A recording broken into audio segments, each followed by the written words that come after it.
dan tulisan itu adalah tulisan yang berdasarkan penelitian. Dia bilang sama saya begini, "Bah, tahu nggak bah, ke depan ini akan banyak orang yang stres," katanya.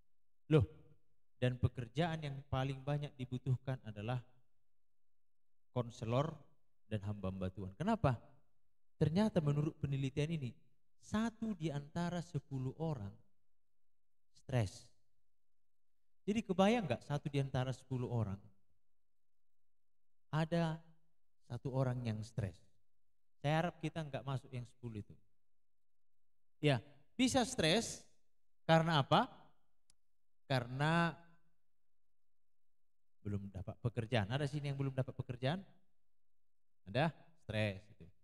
Yang kedua, stres karena belum dapat pacar, jodoh, ya kan? Ya.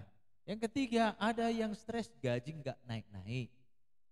Ada yang keempat, stres ditolak terus, ya kan?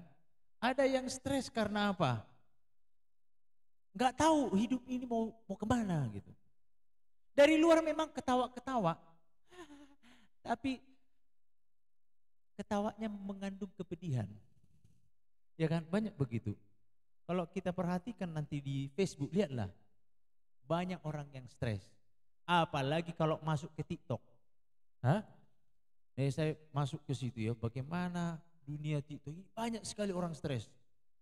Nah, saudara-saudara yang terkasih dalam Tuhan, apakah hamba Tuhan terluput dari stres? Enggak juga. Kalau begitu, maukah kita enggak stres? Gampang. Enggak punya kepala. Baru enggak stres gitu. Selama kita ada di dunia ini, maka itu adalah bagian kita di dalam dunia yang berdosa. Cuman persoalannya, ya, jangan sampai stres ini bermutasi terus. Saya hampir 3 tahun melayani di klinik orang-orang yang 12/5, kayak gini ya. Ya. Macam-macam malah saya lihat di situ. Ternyata orang menjadi gila itu prosesnya tidak langsung gila.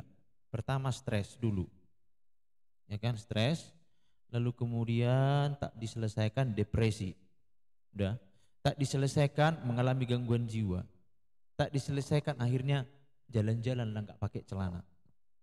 Rumahnya di situ, saya lihat di situ. Nah di sini dia stres ini dia apa? Enggak dia temukan solusinya, teman untuk curhatnya, lalu akhirnya berkembang dia terus begini. Bahkan pernah saya lihat ada seorang pendeta yang saya layani stres. Kenapa dia stres? Dulu waktu peristiwa yang ada di Sampit, tahu kalian yang di Kalimantan, potong leher, perang antara suku itu, dilihatnya orang bawa kepala yang sudah dipotong. Akhirnya bapak itu stres. Nah, saudara-saudara, mungkin sekarang engkau stres, tapi mungkin engkau sekarang tidak stres, tapi 1 bulan lagi stres. Iya, mungkin bukan 1 bulan lagi, mungkin 1 tahun lagi kau stres. Bisa stresmu itu karena kuliah, nyusun skripsi lah nanti kan. Udah, habis itu nanti lewat di situ, akhirnya selesai. Enggak selesai deh, cari kerjaan. Udah dapat nanti kerjaan. Puji Tuhan, teman-teman, ayo ini gaji pertamaku. Tertekan lagi di situ, ketemu dengan atasan. Udah, makin tinggi jabatan makin stres. Apalagi bulan 12 yang kepala 3. Ini Diana kan, gimana Diana? Adigado. Oh itu pertanyaan. Kalau sekarang kayak kalian ini mana yang kuliah? Bahagia kali. Bulan 12 ya kan, bulan 12. Kalau yang kepala 3, aduh malah bulan 12 malas itu. Stres dan macam-macam itu. Nah, saudara-saudara, mari kita melihat ya di dalam Mazmur 130 ini, ya. Ini pertama, dalam hidup ini kita akan melalui banyak suka dan duka. Kalau engkau pernah menangis, pernah tertawa, itu artinya hidupmu normal. Kalau kau ketawa terus, berarti kau udah nggak normal lagi. Ya, pernah menangis? Sepanjang minggu ini ada nangis, berarti kau normal. Tapi kalau nangis terus, berarti kau nggak normal. Ketawa terus berarti kau di rumah sakit jiwa kau itu. Nah, suka ini tidak bersifat kekal, ganti-gantian. Ada suka, ada duka, ada suka, ada duka, ada suka, ada duka, ya. Nah, itu sebabnya tidak selamanya awan gelap, pasti ada langit yang cerah. Oke. Nah, yang kedua, kita tidak bisa memilih di mana kita lahir. Ada yang bisa memilih kita lahir dalam keluarga apa? Berbahagialah kalau ayahmu dan ibumu orang yang takut Tuhan. Udah orang yang takut Tuhan, kaya lagi, ya kan? Ganteng lagi bapakmu, cantik lagi mamamu, ya kan? Coba kalau misalnya lahir dalam keluarga yang broken home, emangnya ada di dunia ini yang milih keluarga broken home? Depresi dia. Atau misalnya, kenapalah wajahku enggak ganteng? Kenapalah aku dilahirkan dari keluarga ini? Ya, jadi ada hal yang di dalam hidup kita ini kita tidak bisa memilih dalam kondisi apa kita lahir. Ya, nah kemudian terkadang kita menderita bukan karena dosa kita, tapi karena dosa orang tua kita, dosa orang lain. Ya, lewat dia, karena mabuk ditabrak kita, kita menderita depresi. Ada orang yang seperti itu. Gak bisa kita memilih dalam keadaan yang kita inginkan. Contohnya kakiku ini, mana pernah lah aku pilih keadaan, ya kan? Oh, nanti supaya jatuh aku, nanti langsung kena potong bajaringan, 6 jahitan bertahun. Ya, 6 jahitan. Waktu ditusuk itu, aku nggak ada pilihan. Dibius, saya bilang, iyalah Pak, dibius 3 kali. Waduh sakitnya, di luka itu pula dibius. Udah luka, disuntik lagi di situ. Nah itu, kita tidak bisa memilih kondisi saya selalu selamat. Padahal saya sudah berusaha untuk hati-hati. Nggak bisa juga. Nah, lalu yang berikutnya. Ketiga, ketika manusia jatuh ke dalam dosa sampai hari ini, manusia banyak tersesat, disesatkan, dan menyesatkan. Coba ya. Banyak manusia tersesat, disesatkan, dan menyesatkan. Sehingga manusia banyak mengalami permasalahan. Dia nggak ada keinginan untuk melakukan dosa, tapi dia dibujuk, akhirnya jatuh ke dalam suatu kesalahan, dia terjebak di sana, itu terjadi karena kesalahan orang lain, bisa saja karena kesalahannya, sehingga dia jatuh ke dalam suatu persoalan yang membuat dia depresi dan lain sebagainya. Ya, saya temukan itu di antara orang-orang yang saya konseling. Ada yang diperkosa oleh abangnya waktu SD, dia nggak pernah cerita kepada siapapun, dia hanya cerita kepada saya. Ya kan? Ada yang pernah kena pelecehan seksual itu, tapi dibenci sekali dan lain sebagainya. Ya. Nah, ini tadi kita dalam kondisi itu, pasti kalian pernah mendengar ya lagu "Tuh Bapa Sentuh Hatiku", itu kan kisahnya itu kan dia diperkosa bapaknya waktu mabuk. Dia marah sama Tuhan, lalu dia depresi, dipasung kakinya. Kemudian ketika Jason bertemu dengan dia, dia temannya pencipta lagu itu, si Jason itu. Nah, sampai akhirnya dia mengambil sebuah keputusan, perempuan ini dia mau Tuhan menjamah hatinya. Akhirnya dia pulih. Lalu kemudian ketika dia pulih, dia melepaskan pengampunan kepada bapaknya. Rupanya bapaknya pun stroke setelah peristiwa itu. Ingat siapa? Ayah yang seharusnya melindungi dia, justru dia yang menghancurkannya. Nah, yang berikutnya, yang keempat. Keputusan yang salah, tindakan yang salah, cara pandang yang salah dapat mengakibatkan banyak penderitaan. Apa yang terjadi kepada saya hari ini ada pengaruh dari apa yang saya kerjakan di masa lalu. Saya seorang dosen, tapi tidak fasih berbahasa Inggris. Seharusnya harus fasih. Kenapa? Karena dulu malas, kurang greget belajar bahasa Inggris. Akhirnya saya menderita, dikasih buku bahasa Inggris. Aduh, untung ada apa namanya handphone ini, fotokan, translate, wah bisa. Coba nah itu nah. Penderitaan yang kualami sekarang itu karena dulu aku malas belajar bahasa Inggris. Makanya saya sarankan kalian yang masih muda belajar kalian bahasa Inggris. Ada juga ketika dia menikah dipukulin suaminya. Kenapa? Karena dulu udah dinasehati jangan kawin sama yang bukan anak Tuhan. Tuhan bisa mengubahkan segalanya bang, dari batu aja bisa jadi roti kan bang, bisa. Apalagi hati yang keras, lomo madisi. Terakhir nikahlah dia. Lalu ketika nikah, bang bisa sharing bang, kenapa? Udah kena bogeng ngapuku bang. Kenapa dia kena bogem? Karena keputusannya di masa lalu. Akhirnya dia menderita sekarang. Nah makanya hati-hati ngambil keputusan hari ini dan sepanjang minggu ini. Karena itu mempengaruhi kehidupanmu di masa yang akan datang. Bisa karena kesalahan ini kau depresi seumur hidup. Maka ada istilahnya itu kan, salah memilih Tuhan, depresi sampai mati di dalam kekekalan. Menderita di dunia, menderita di akhirat. Ya kan? Salah memilih teman hidup, menderita di dunia ini. Mau coba, silakan. Tapi janganlah ya, di sini nggak ada. Makanya saling memperhatikan kalian. Ya doakan yang ini anak-anak Tuhan, jangan lagi yang lain. Tadi kemarin aku ke bengkel. Kau udah nikah? Belum. Kenapa enggak nikah? Ah, kayak mana lah Pak? Makanya cari ke gereja, saya bilang. Masa ke gereja cari cewek Pak? Harus cari Tuhan. Lebih bagus kau cari anak gadis di gereja daripada di pinggir jalan, saya bilang. Ya juga ya Pak. Iya makanya datang ke gereja ya, saya bilang begitu ya. Jangan salah milih kau nanti. Nah, saudara-saudara, 4 poin ini bisa membuat kita mengalami sebuah depresi. Ada yang akhirnya ketika dia depresi, kemarin ada peristiwa di mana itu ya?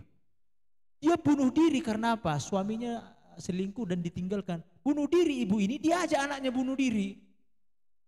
Tolonglah, kalau bunuh diri jangan ngajak-ngajak. Kau aja yang bunuh diri. Sama orang lain bilang ya, kalau ada rencananya begitu. Dia ajak anaknya bunuh diri. Bahkan kemarin ada anak, apa tuh ya? Anak remaja ya. Anak remaja dimarahin mamanya karena kerjaan gak siap. Bunuh diri. Akhirnya orang tua sekarang takut nyuruh anaknya ngerjakan pekerjaan rumah. Anak-anak ngancam, bunuh diri aku ya, bunuh diri aku ya. Ini dari mana dapat ini? Kalau enggak dari sinetron, dari mana ini? Kebanyakan nonton sinetron ini. Nah, lagi nonton film India kan, pergi ke rel kereta api. Jalan di rel kereta api, kemudian datang, ini depresi, banyak orang depresi, bentar lagi akan banyak terjadi kegoncangan di dalam kehidupan ini. Gimana? Gimana itu? Ya oke, baik, mari kita lihat bagaimana pemazmur ini, dia menghadapi penderitaan oleh karena banyak hal. Ya.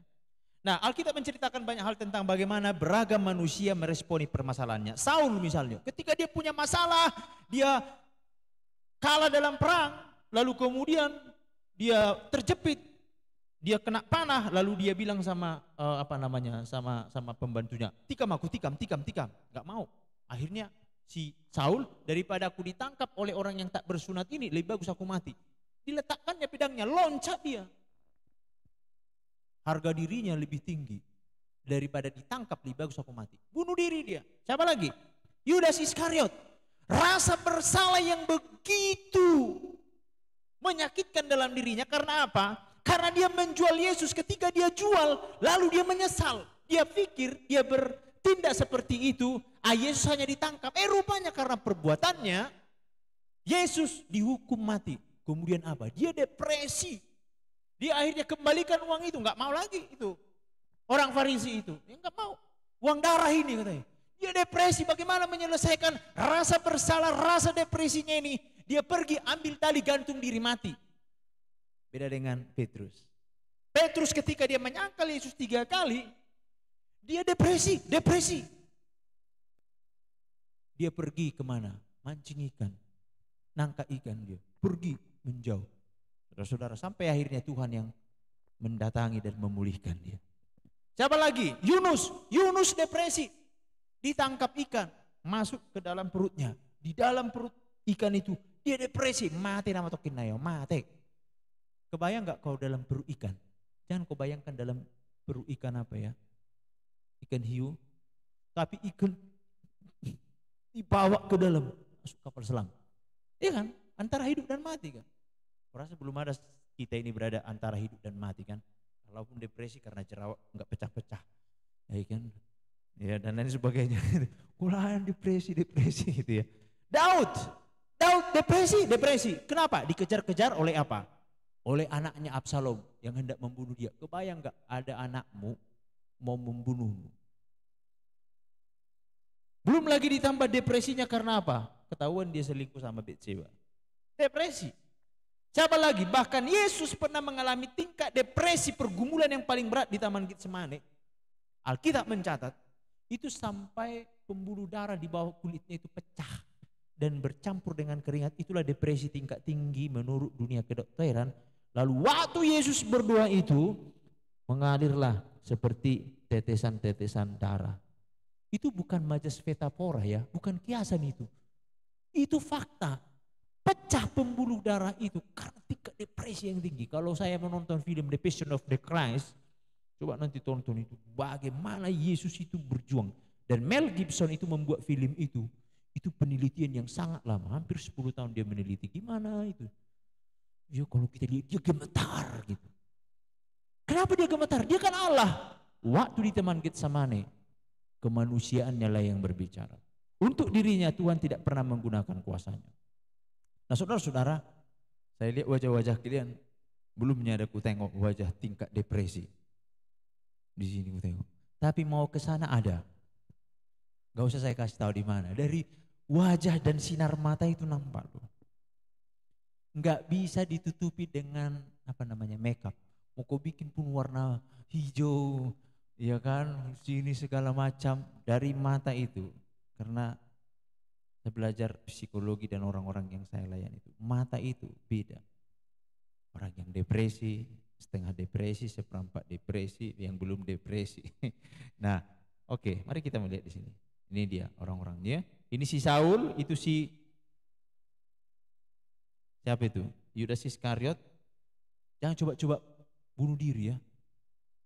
Ya, mana tahu ada iblis merasukimu. Saya pernah bertemu dengan orang yang lepas dari percobaan bunuh diri. Dia cerita sama saya, waktu dia bunuh diri itu, dia seperti jatuh dari jurang yang sangat tinggi dalam, nggak nemu-nemu daratannya. Jatuh dia. Dia coba-coba, kayak mana sih rasanya bunuh diri? Naik dia ke bangku, diikatnya ke atas, diikatnya di sini. Rupanya bangkunya terpental, lengketlah dia di situ. Adik seorang hamba Tuhan pula itu. Wah, kalau bukan karena Tuhan, gak tahu lagi aku bang. Orang kadang berpikir kalau aku bunuh diri selesai masalah. Enggak selesai masalahmu sampai kedatangan Yesus kedua kalinya. Bayangkan jatuh dari tempat yang tinggi, enggak nemu daratannya. Kau tunggulah Yesus datang kedua kali. Baru nanti di penghakiman lagi ya kan. Kemarin saya melihat itu ya, ada viral di YouTube itu. Di YouTube atau di Facebook itu kemarin itu. Dilemparkan aja ke dalam kuburan. Lalu saya lihat di situ, rupanya karena mati bunuh diri. Banyak komen di situ. Binatang aja nggak dibuat seperti itu katanya. Lalu ada juga, saya lihat itu ada seorang ibu, dia bunuh diri karena apa? Merawat suaminya yang stroke. Waduh, bagaimana ini sekarang ini? Ya, gimana ini sekarang? Nah, saudara-saudara, yang pertama, ketika kita mengalami depresi, tertekan dalam banyak keadaan ya. Yang pertama, berseru kepada Tuhan yang mendengar. Ayat yang pertama sampai ayat 4 dikatakan di sana apa? Dari jurang yang dalam ya, dari jurang yang dalam seperti Yunus, ya kan? Antara hidup dan mati. Tuhan. Makanya kalau ada orang yang menjerit-jerit, itu lagi stres itu. Jika dituikkan, itu sitakonau. Mereka banyak tertekan itu. Ya kan? Cuman disalurkan melalui nyanyian. Ya kan? Disalurkan melalui nyanyian. Makanya ketua itu di satu sisi menyalurkan stres. Menyalurkan stres. Makanya banyak orang kalau stres dia mau kemana disalurkan ini? Mau di mana disalurkan? Ada yang berjudi, ada yang mabuk-mabukan. Kalau kita stres kita salurkan kemana? Stres itu harus disalurkan. Kalau enggak disalurkan, bisulan. Cuman persoalannya kemana disalurkan ini? Ada orang yang nge-gym, ada yang olahraga, makin di kamar kau makin stres.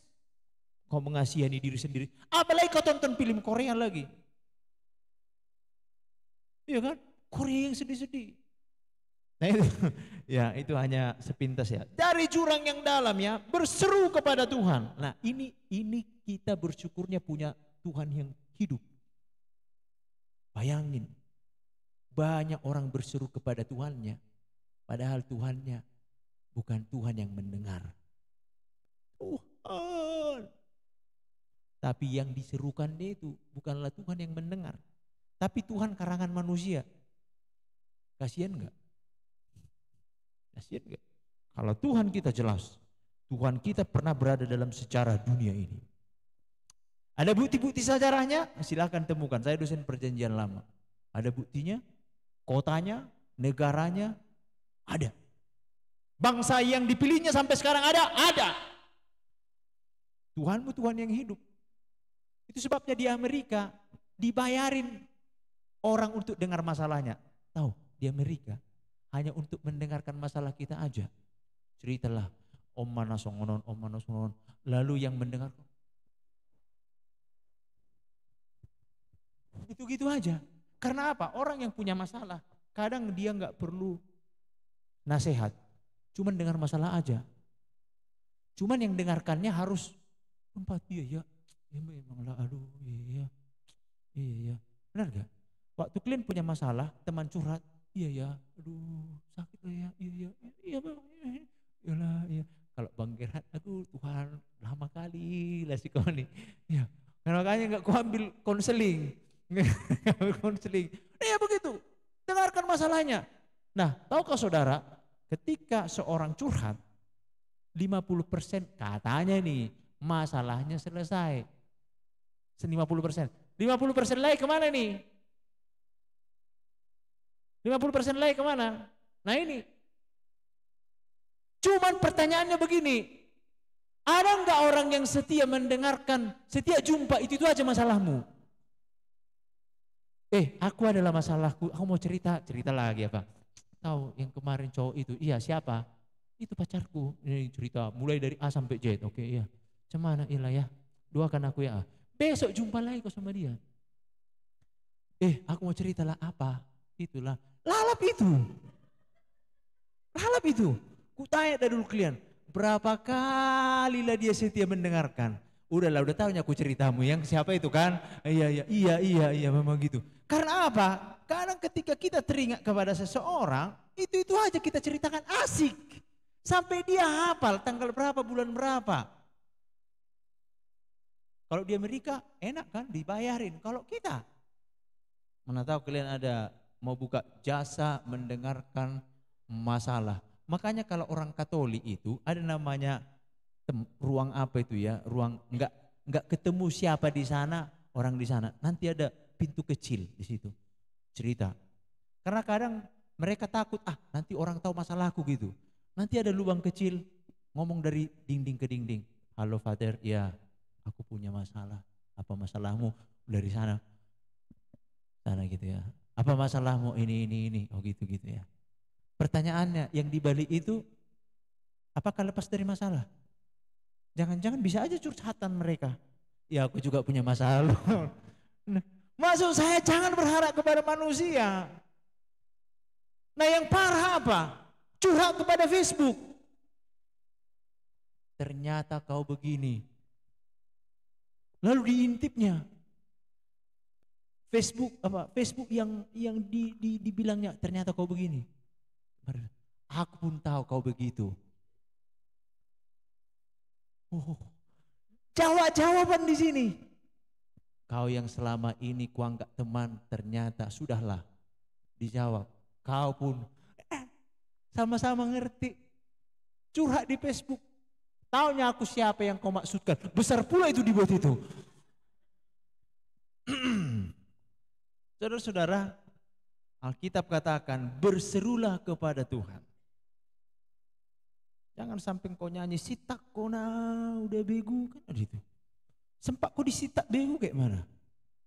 Ada tuh lagu itu kan. Dituangkan melalui lagu, betul bisa. Tapi jangan kau bilang sitak kona udah begu. tawarti disitakon. Cabut nyawamu. Ya, berseru kepada Tuhan yang mendengarkan seperti apa seorang ayah yang mendengarkan anaknya, sinilah sini. Nggak jelas pun. Maka ada lagu itu ya, berseru apa? Namanya berdoa, dia akan segera menghampiri hidupmu. Percaya Yesus tak jauh darimu, ia hanya sejauh doa. Jangan sok tegar di hadapan Tuhan, apalagi laki-laki.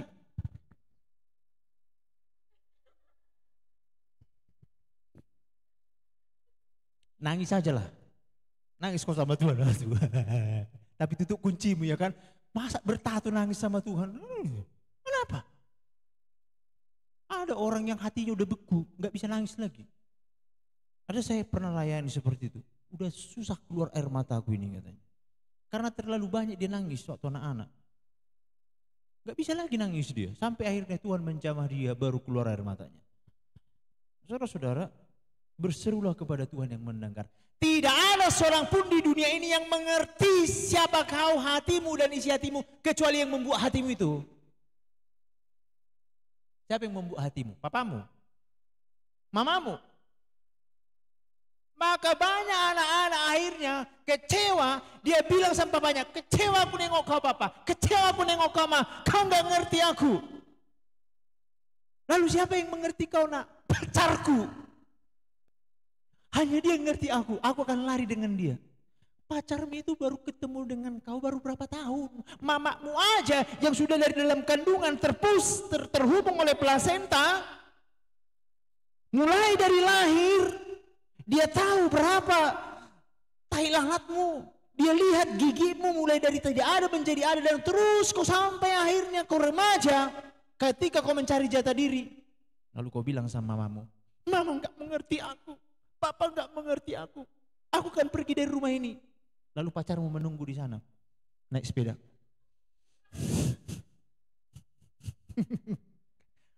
Lari dengan pacarnya.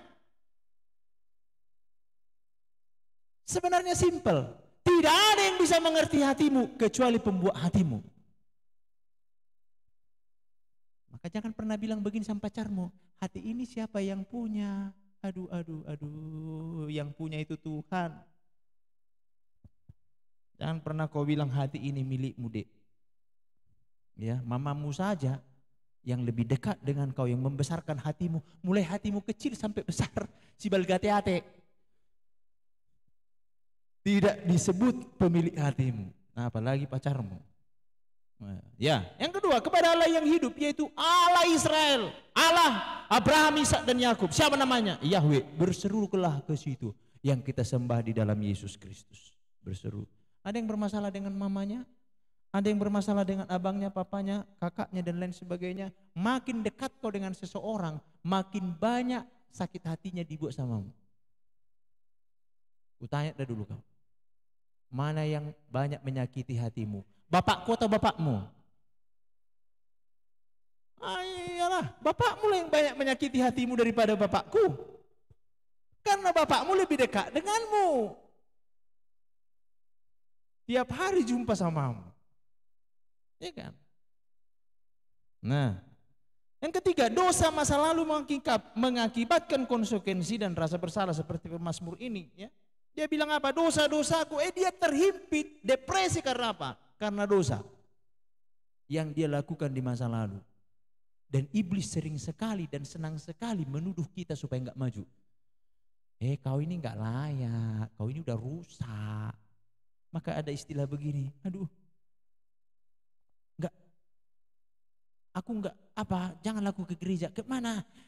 Nanti jatuh lonceng gereja itu. Ini kan kesombongan ini kan. Cobalah tes. Jangan-jangan kau yang jatuh di situ. Seolah-olah kalau datang dia menggemparkan gereja itu dan lonceng gereja jatuh karena saking banyaknya dosanya. Tuhan enggak pernah takut dengan dosamu. Kau yang pingsan di situ. Ada banyak orang begitu. Sepangkaron dia. Aku ini jahat, ini masa laluku. Datang nanti aku gereja, jatuh lonceng itu. Padahal dia nggak tahu. Sekarang nggak ada lagi rata-rata lonceng di gereja. Dipencetnya, teng, teng, gitu ya. Nah, saudara-saudara, ini dia tahu bahwa karena dosanya dia mengalami penderitaan. Contoh Yunus, dia tidak taat, dia menderita. Yudas Iskariot, dia menderita. Kalau Yesus karena apa dia depresi? Bukan karena dosa, tapi karena taat. Oh, rupanya orang yang taat dan yang tidak taat bisa depresi. Sekali lagi, orang yang taat kepada Tuhan dan orang yang tidak taat kepada Tuhan bisa depresi. Terus kau mau pilih mana? Udahlah bang, kalau aku di tengah-tengah aja lah. Apalagi di tengah-tengah. Apalagi di tengah-tengah. Istilahnya begini, orang jelek aja nggak punya pacar. Orang ganteng aja, orang yang ganteng, yang jelek kali nggak punya pacar, yang ganteng kali nggak punya pacar. Oh bang, aku nggak, di tengah-tengah aja bang. Yang maksimal aja nggak dapat, yang minimal aja nggak dapat, apalagi yang di tengah-tengah. Jadi apakah kau taat sama Tuhan? Nggak taat sama Tuhan, kau bisa depresi. Saya pernah depresi, pernah. Ya. Cuman persoalannya, ketika depresi, saya pergi kemana? Saya pergi kepada Tuhan. Yang membuat kepalaku ini, Tuhan tengok dulu ini, banyak kali di sini. Ada orang depresi pergi kemana? Ke tua. masukkan ini narkoboy, masukkan apa? Masukkan tua, masukkan apa segala macam. Akhirnya hancur, nggak selesai. Nah, dia sadar di dalam Tuhan, perhatikan di sini. Engkaulah tuh, jika engkau mengingat-ingat kesalahan Tuhan, siapakah yang dapat tahan? Nggak ada yang bisa tahan. Tapi padamu ada pengampunan supaya engkau ditakuti orang. Pemazmur ini dia melihat bahwa dia itu punya masalah karena dia berdosa. Nah, dia bilang padamu Tuhan ada pengampunan supaya engkau ditakuti, bukan supaya seenaknya. Ada pandangan mengatakan begini, oh enak kali orang Kristen itu ya, kalau bersalah, kalau berdosa diampuni Tuhan, kalau kayak gitu berdosa aja lah kita. Artinya begini, mereka memandang Tuhan kita itu gampang dikibulin, gampang dibuduk-buduin. Berdosa aja, minta ampun Tuhan, makasih. Oh bukan. Ibaratnya begini, kalau sering kalian tempeleng aku, jadi nggak apa-apa. Bang Gerhard itu kalau ditempeleng bertahu kalian, ya kan, nggak marah dia, nanti dielus-elusnya kepalamu, nggak apa-apa. Datang besoknya lagi, Bang Ger, nggak apa-apa. Kau bikinlah tiap hari kayak gitu. Ku tanya dari dirimu, apalah yang terbersih dalam pikiranmu? Tahu kalian Bang Gerhard itu, gampang ditokok-tokokin. Padahal ototku besar. Aku normal, gak ada gangguan jiwa. Ku tanya dari dulu kalian, apa yang terbersih dalam pikiran? Ku tampar kemarin Bang Gerhard, gak sadar aku marah aku sama bang itu. Dibelainya aku, gak apa-apa deh. Dibawanya lagi aku makan. Terus kemudian dibelikan bajuku. Ku tanya dari dulu kalian, ketika aku mengampuni kesalahanmu, rasa segan atau kau menganggap Bang Gerhard itu sepele? Di mana? Rasa segan begitu. Ketika kita tahu Tuhan itu mengampuni kesalahan kita, Tuhan terima kasih. Karena dosaku aku depresi, aku mau datang kepadamu. Saya membaca sebuah buku punya Pak Jaharianson. Ada satu kasus dari orang yang dilayaninya. Orang ini impoten, tahu kalian impoten? Laki-laki impoten, nggak bisa lagi berfungsi untuk melakukan hubungan suami istri. Ketika dilayani, ternyata dia depresi. Depresi rasa bersalah, rupanya dia selingkuh tanpa diketahui oleh istrinya. Kemudian ketika dia datang kepada hamba Tuhan ini, dia minta ampun, lalu dia datang kepada istrinya. Ketika istrinya tahu begitu, ditunjanginya suaminya. Suaminya itu pasrah aja, minta ampun, dipukulin di depan hamba Tuhan ini. Minta maaf aku berdosa. Rupanya depresi dia sering selingkuh. Nah rupanya akhirnya mati. Ya kan? Akhirnya nggak bisa lagi dia selingkuh. Dia, setan itu begitu. Kalau sudah masuk perangkap, mampus kau, mampus kau, mampus kau, tengoklah mati loh. Singkat cerita, terjadi rekonsiliasi, dia datang kepada Tuhan, dia berjanji tidak akan melakukan lagi, hidup lagi. Akhirnya bagus lagi. Coba perhatikan itu, dampak dari orang yang depresi, dosa di masa lalu yang membayangi dia, tubuhnya pun bisa tidak berfungsi. Bayangin, itulah kalau sudah depresi, tubuh kita bisa nggak berfungsi. Nah, penghiburan, jadi berseru kepada Tuhan yang mendengar. Lalu yang Tuhan memberikan pengampunan, ya. Nah, supaya engkau ditakuti bahwa Allah itu adil, tetapi Dia juga kasih. Ya, Allah itu adil dan Allah itu kasih. Yang berikutnya, yang terakhir. Lalu sikap yang kedua, menanti-nantikan Tuhan. Menanti-nantikan Tuhan ini, apakah Tuhan sudah datang? Sudah datang? Itu seperti kita mesan sebuah barang dari Shopee, ya kan? Waktu kita sudah kita pesan, ya. Tapi kan dalam perjalanan kita nggak tahu kapan. Kadang estimasinya, kadang 2 hari lagi, 3 hari lagi. Tapi pasti. Nah, ketika menunggu kedatangan inilah, disitulah kita memperbaiki diri kita itu. Apa yang harus aku lakukan? Makanya disitulah kita dibentuk oleh Tuhan. Ada saatnya kita berdiam diri. Saya 2 tahun di YPDPA ini berdiam diri. Bayangin 2 tahun. 2 tahun saya berdiam diri untuk menemukan apa maksud Tuhan. Saya depresi waktu itu. Depresi nggak kerja, depresi karena sakit. 2 tahun saya di sini. Apa Tuhan? Akhirnya disitulah titik balik saya. Ya. Depresi di sini saya 2 tahun. Padahal saya sarjana teknik. Depresi dulu. Berapa kali masuk rumah sakit? Rasa asam lambung, periksa di sini, periksa di sana. Nah, rupanya apa? Rupanya sudah saya jauh dari maksud Tuhan, rencana Tuhan bagi saya. Sebenarnya sudah ada itu, panggilan itu. Cuman saya melawan. Tuhan bilang kanan, saya ke kiri. Tuhan bilang kiri, saya ke kanan. Akhirnya apa? Depresi, nggak tahu kenapa depresi. Ternyata persoalannya apa? Dosa atau tidak tahu. Nah, lakukan aktivitas mencari Tuhan. Ingat, Tuhan tidak ada kata terlambat sedetik pun dan tidak ada kata kecepatan 1 detik. Anda tahu yang membuat KFC, Kentucky Fried Chicken itu? Tahu umur berapa dia memulai usaha itu?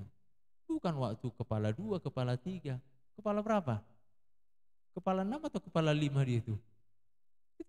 Musa dipakai Tuhan umur berapa? Umur 80 tahun. Memang nabi-nabi itu dipakai masa-masa apa ya? Masa-masa mudanya. Tapi Musa dipakai Tuhan umur 80 tahun. Yang seharusnya umur 80 tahun ngapain?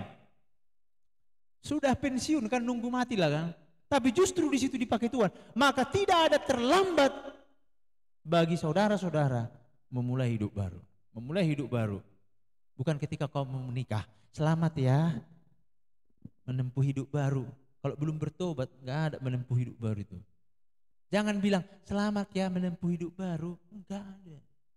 Siapa yang ada dalam Kristus, ia adalah ciptaan baru. Selamat ya menikah, selamat masuk dalam penderitaan. Kan penderitaan. Kalian kiranya gampang enak nikah? Dompetmu tadi 1 bagi 2. Iya kan? Nah ini, menanti-nantikan Tuhan. 1, berharap kepada Tuhan sang penebus atau pembebas. Dialah yang akan membebaskan engkau keluar dari depresimu, dari tekanan hidupmu dan lain sebagainya. Waktu saya melayani di klinik itu, tahu saudara, kegagalan untuk mengobati orang yang mengalami gangguan jiwa adalah apa? Dia hanya diobati dengan apa? Dengan obat. Penenang. Itulah kegagalannya 1. Yang kedua, hanya diobati oleh psikolog. Tetapi jarang diobati spiritual. Padahal pembentuk manusia itu ada 3 kan. Spiritual intinya, lalu emosi, jiwanya, psikologi, lalu tubuhnya. Makanya kalau kau stres gak selera makan. Tapi ada juga orang stres, banyak kali makan kan. Naik gulunya. Ada begitu orangnya. spiritual. Mempengaruhi pikiran, lalu pikiran itu mempengaruhi tubuh kita.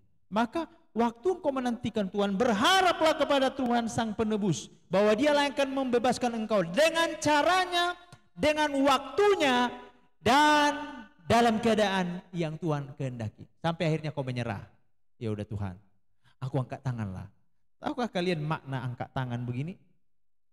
Dalam perang, ketika kita masih mengandalkan diri kita bawa.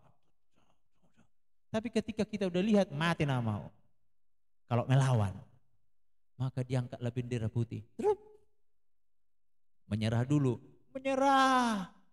Terus lawannya di sana bilang, angkat tangan.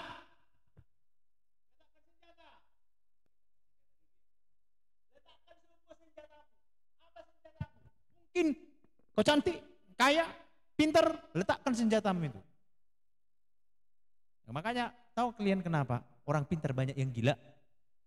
Karena dia mengandalkan pikirannya menyelesaikan masalah hidupnya. Gila lah dia. Makanya bersyukurlah jadi orang bodoh. Ya kan? Bersyukurlah jadi orang bodoh. Ya Tuhan, berikanlah aku kekuatan. Kalau orang pintar, enggak. Makanya orang yang jarang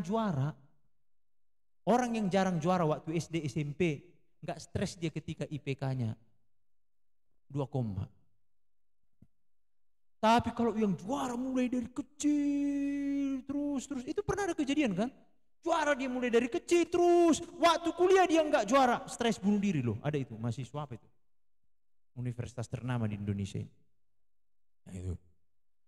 Ya. Yang kedua, melihat perbuatan Tuhan di masa lalu bagi umatnya. Tanya dulu kalian semua, pernah enggak kalian depresi? Pernah? Pertanyaan saya, selesai enggak? Bagaimana cara Tuhan? Ingatlah perbuatan Tuhan di masa lalu. Bagaimana waktu itu kau stres, apapun masalah itu, lewat juga kan? Maka ada lagu begitu. Bila topan keras melanda hidupmu, bila putus asa dan letih lesu, berkat Tuhan satu-satu hitunglah, kau niscaya akan. Oke, perhatikan ayat 7. Berharaplah kepada Tuhan, hai Israel, sebab pada Tuhan ada kasih setia, dia setia. Bahkan dia katakan apa? Sampai masa tuamu, aku menggendong kamu. Sampai memutih rambutmu, aku menggendong kamu. Dulu rambut si Firman ini hitam, sekarang udah mulai putih kan? Nah itu dia. Tuhan setia. Tuhan tidak seperti manusia. Manusia waktu pacarnya cantik, cintaku, hasianku. Tapi ketika sudah mulai rambutnya putih, udah. Tuhan justru beda. Makin kita lemah, makin dipegangnya kita, makin dipeluknya, makin dierat. Anak saya sering bertanya begini, Pak, apa pilih kasih sama Piel? Kenapa? Apa peluk-peluk dia? Aku jarang katanya. Aku peluk juga dia. Tapi kemarin itu waktu dia sakit, bayangin keluar darah. Aku selalu peluk dia. Bukan berarti aku nggak sayang sama dia, tapi ini dalam keadaan lemah ini sekarang. Dia perlu penguatan dan lain sebagainya. Maka ketika dalam keadaan lemah, sebenarnya Tuhan katakan, sini, mari, sini, datang kau sama aku. Kita nangislah di sudut-sudut. Siapa pernah kalian nangis di sudut-sudut? Siapa pernah nangis di sudut-sudut? Datang bapakmu kan, kenapa kau buru? Sini kan gitu kan. Yang tadinya mau dimarahin jadi enggak dimarahin. Makanya kalau nangis pergilah kau ke sudut-sudut. Apa bukan maksud saya begitu ya. Lihat perbuatan Tuhan di masa lalu. Lihat perbuatan Tuhan di sini. Bagaimana Tuhan memulihkan sekacau apapun hidup seseorang di Alkitab ini. Jadi tahukah saudara, Alkitab ini menunjukkan kepada kita orang-orang yang pernah depresi, yang gagal di masa lalu. Tapi ketika dia datang kepada Tuhan, dia bisa dipulihkan. Lalu di zaman sekarang ini kadang-kadang kan ada kesaksian-kesaksian di situ ya. Tuhan juga bisa pulihkan. Oke. Jadi mari bertelut. Angkat tanganmu. Panggil Tuhan. Kita berdoa. Bapak bersyukur buat kebaikan. Terpujilah Engkau